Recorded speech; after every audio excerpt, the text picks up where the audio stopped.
नमस्कार, मैं हूं आपके साथ यशस्वी शुक्ला। स्वागत है आपका हमारी खास पेशकश स्पेशल रिपोर्ट में। और आज हम सबसे पहले बात करेंगे रूस यूक्रेन युद्ध के दौरान फंसे कश्मीरी शख्स के वहां से निकलने की। रूस यूक्रेन युद्ध के दौरान मॉस्को में फंसे आजाद यूसुफ कुमार अब परिवार के बीच पहुंचकर राहत महसूस कर रहे हैं। वो वहां से निकलने को लेकर पीएम मोदी को थैंक्स कह रहे हैं। वहीं बात करेंगे यूपी की जल जीवन मिशन से जुड़ी अहम जानकारी की। बता दें कि यूपी में करीब 81,588 स्वच्छता मेलों का आयोजन किया गया है। साथ ही रिपोर्ट देश में 2 जगह मालगाड़ी ट्रेनों के डिरेल होने की। तो चलिए चलते हैं खबरों के विस्तार में।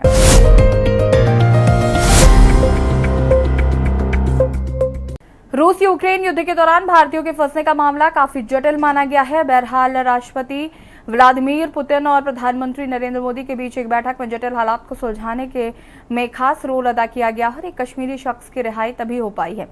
आजाद यूसुफ कुमार अब परिवार के बीच पहुंचकर राहत महसूस कर रहे हैं। आजाद यूसुफ यूट्यूब चैनल बाबा व्लॉग्स पर वैकेंसी देखकर रूस पहुंचे थे और ये रिपोर्ट है।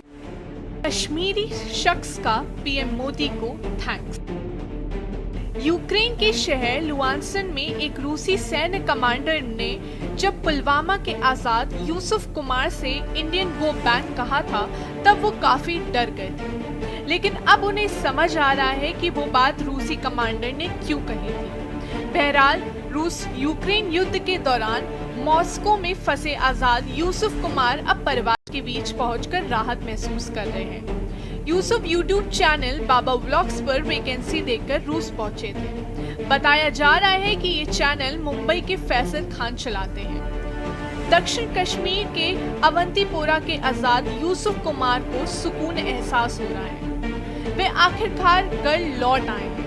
युद्धग्रस्त क्षेत्र में रहने और युद्ध प्रशिक्षण के दौरान गोली लगने से बचने के बाद वो लगभग 2 साल बाद अपने परिवार से मिलकर रोमांचित हैं।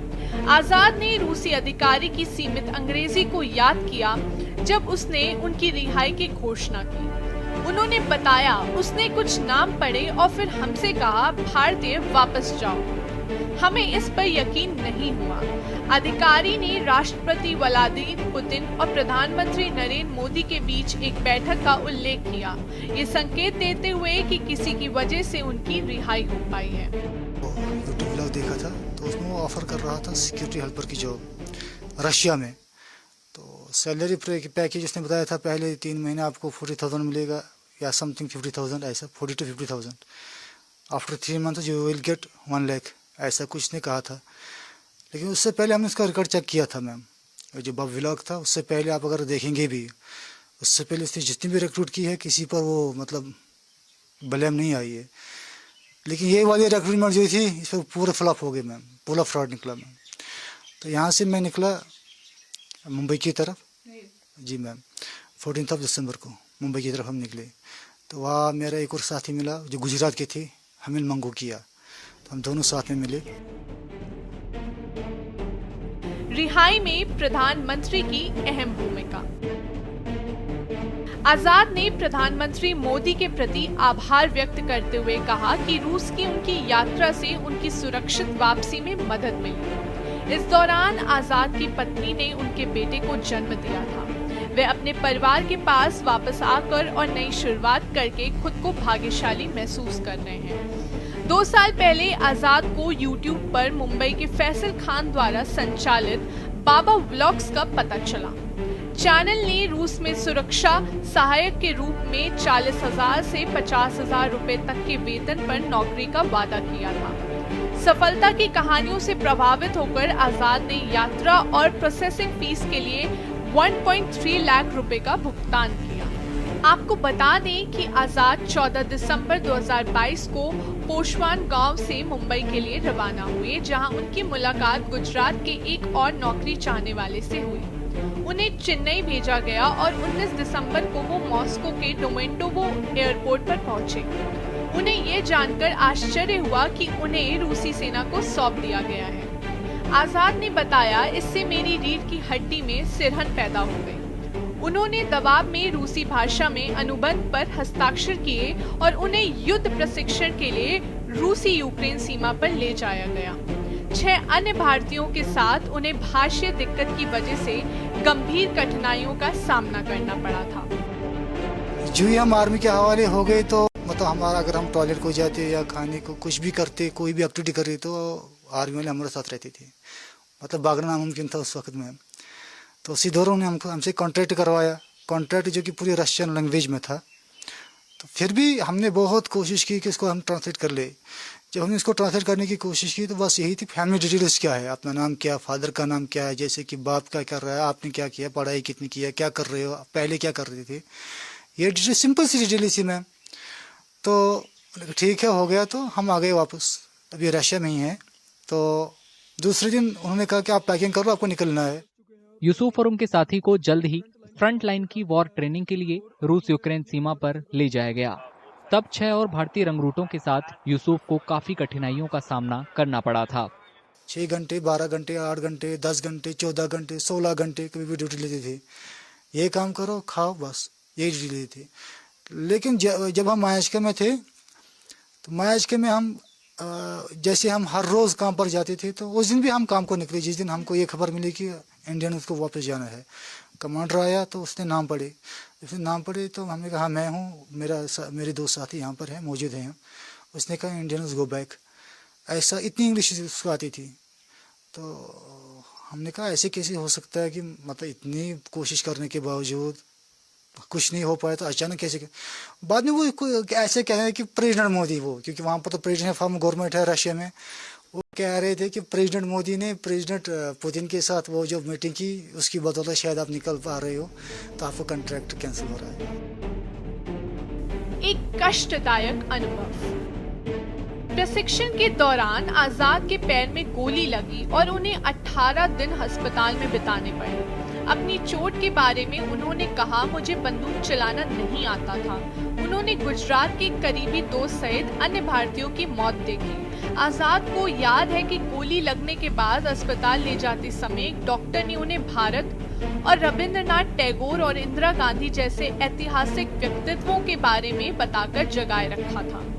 आजाद बताते हैं कि मैंने उनसे कहा कि मैं मरना नहीं चाहता। दरअसल प्रधानमंत्री मोदी ने जुलाई में पुतिन के साथ अनौपचारिक वार्ता के दौरान पुतिन के साथ गुमराह भारतीय नागरिकों की जल्द रिहाई पर चर्चा की थी। विदेश सचिव विनय क्वात्रा के बाद में सैन्य सेवा से सभी भारतीय नागरिकों की जल्द रिहाई के रूस के वादे की पुष्टि की। मैं अभी भी घर वालों से कह रहा हूँ, हालांकि जो इतने रिश्तेदार मुझे आ रहे हैं, पूरा इलाका मेरे घर में आ रहा है, वो सारे ख्वाब देख रहे हैं दीदी। और मैं उनको कह रहा हूँ आपने ख्वाब नहीं, आपका ख्वाब देखना बिल्कुल हक है, सच है। लेकिन मैं अभी भी ख्वाब में हूँ, मुझे भी ख्वाब लग रहा है कि मैं भी घर पहुँचा हूँ।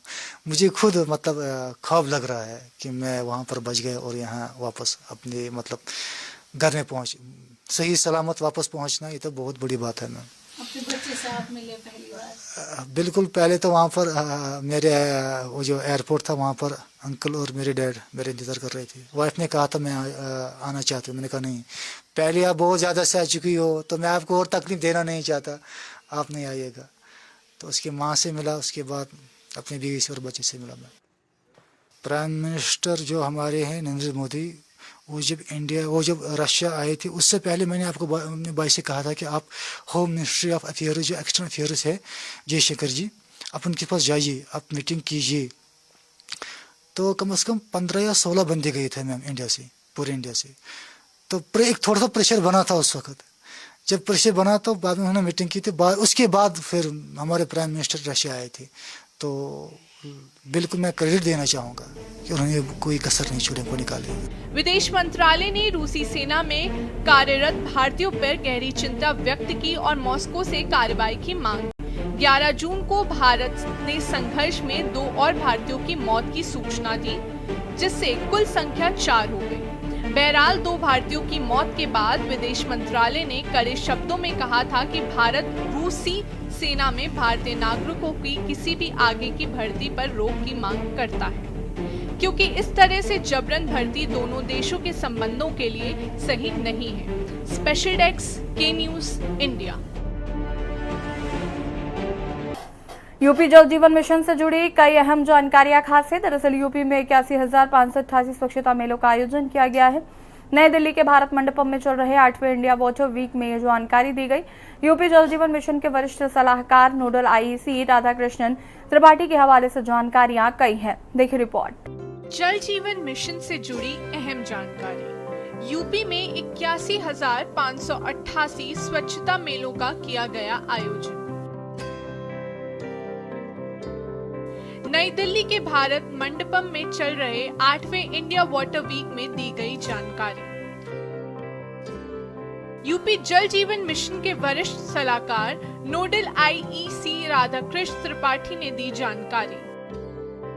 इंडिया वाटर वीक में राधाकृष्ण त्रिपाठी ने जल जीवन मिशन के कार्यों से देश भर से आए एक्सपर्ट्स को कराया अवगत। जल ज्ञान यात्रा और जिला अभिनंदन जैसे कार्यक्रम के बारे में दी गई जानकारी। भारत मंडपम नई दिल्ली में चल रहे 8वें इंडिया वाटर वीक के दौरान उत्तर प्रदेश जल जीवन मिशन के वरिष्ठ सलाहकार नोडल IEC राधाकृष्ण त्रिपाठी ने जानकारी दी है कि जल जीवन मिशन के अंतर्गत यूपी में अब तक 81,588 स्वच्छता मेलों का आयोजन किया जा चुका है। जल संरक्षण के लिए ग्रामीणों को जागरूक किया जा रहा है। बल्कि दुनिया के कई सारे देशों से 3 गुना और 4 गुना आकार में है। 58,000 से ज़्यादा ग्राम पंचायतों और 95,000 राजस्व ग्रामों वाले उत्तर प्रदेश में ग्रामीण इलाकों में हर घर तक नल से जल पहुंचाने जितना चुनौतीपूर्ण था, उससे कहीं ज़्यादा चुनौती जो ग्रामीणों तक उनके व्यवहार में परिवर्तन लाने और जल के सही उपयोग की उनकी समझ को डेवलप करने की है। आज जब हर घर तक नल से जल पहुंच रहा है, तो ऐसे में हमें ये होता है कि IEC का दायरा क्या होना चाहिए, IEC की आवश्यकता क्या है। तो हमें उस समय समझ में आता है जब हम ये देखते हैं कि जो वाटर सप्लाई हो रही है, क्लोरीन पानी उनके घर तक पहुंच रहा है, वो गाय और भैंस पी रही है और वो आज भी कुएं का पानी या हैंडपंप से पानी पी रहे हैं, वो उसी को स्वच्छ जल मानते हैं। तो ऐसे में हमें समझ में आता है कि किस तरह की उनको कितना दूर जाकर उनके व्यवहार में परिवर्तन लाने की आवश्यकता है, और ये IEC के जरिए ही किया जा सकता है। दूसरी चीज़, जो टैप कनेक्शन उनके यहाँ लगा हुआ है, टाइम टू टाइम, जैसे जब पानी सप्लाई हो रही है तो पानी सप्लाई बंद हो गई लेकिन टैप खुला हुआ है, और जब भी वो पानी सप्लाई शुरू होती है तो मिलियन गैलन पानी बर्बाद होता है, उससे वो करते हैं। और उसको क्योंकि उनको ये लगता है कि ये सरकारी पानी है, गवर्नमेंट इसके लिए जिम्मेदार है। ये हमें उनके अंदर ओनरशिप की भावना नहीं, वो डेवलप करनी होगी, और वो सब IEC से ही होते हैं। इसके लिए उत्तर प्रदेश ने भारत सरकार की जो गाइडलाइन है उसके क्रम में एक बृहद कार्य योजना IEC की तैयार की, और हमने उस पर काम करना शुरू किया, और काफ़ी हद तक बहुत अच्छी तरह से IEC को हमने लागू किया। हमने जो एक तरह से सारी चीज़ों को वन वे कम्युनिकेशन नहीं रखा है, जो एक रिसर्च के तौर पे मैंने अपने 22 साल के जर्नलिस्टिक करियर में जो चीज़ें देखी फील्ड में, उनको मैंने कोशिश करी, हमारी सरकार ने उस पर लगातार सपोर्ट किया कि जैसे patient and doctor, student and teacher, community and celebrity, politician और आम आदमी, इस तरह का एक हमने वो बनाया जो इसके तहत कि अगर हमको कोई मैसेज देना है उन लोगों को जो गाय और भैंस को पानी पिला रहे हैं, जो हम पेयजल की आपूर्ति हो रही है और खुद हैंडपंप का पानी पी रहे हैं, तो हमने डॉक्टर्स का एक पैनल हो गया और डॉक्टर्स के जरिए उनको मैसेज कराया, उनके गाँव में कैंप लगाया कि आप ये वाला पानी पीजिए। डॉक्टर्स की प्रिस्क्रिप्शन के आधार पर उन्होंने पानी पीना शुरू किया, और आज काफ़ी गाँव इस चीज़ को वो कर रहे हैं, इसको ओन कर रहे हैं। यही ओनरशिप के मामले में भी हमने इस तरह के एक्सपेरिमेंट किए और वो काफ़ी सफल रहे। राज्य पेयजल स्वच्छता मिशन एवं नमामि गंगे जलापूर्ति विभाग की ओर से जल जीवन मिशन और उसके क्रियान्वयन संबंधी जानकारी देते हुए वरिष्ठ सलाहकार नोडल ICC राधाकृष्ण त्रिपाठी ने बताया कि उत्तर प्रदेश में जनपद स्तर, स्थानीय और ग्रामीण स्तर पर जल जीवन मिशन से जुड़ी जानकारियों के प्रति लोगों को जागरूक किया जा रहा है।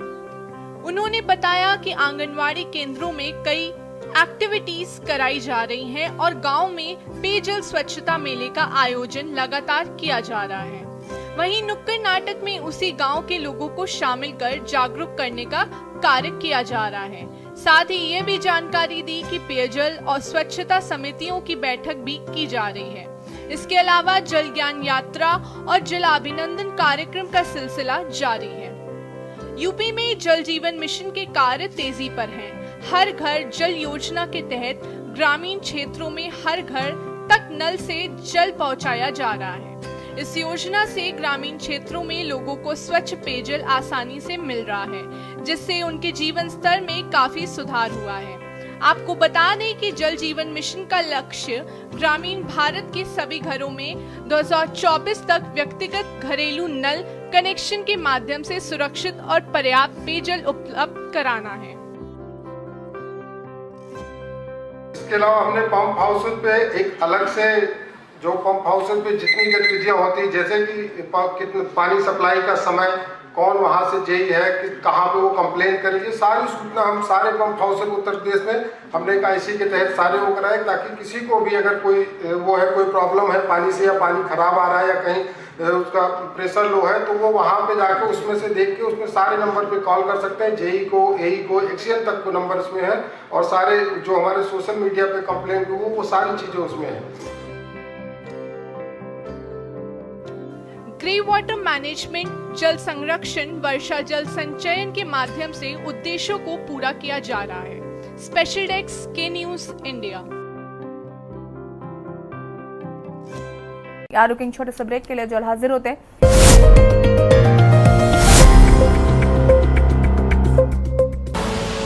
आप देखते हैं के न्यूज, खबरों का सारथी।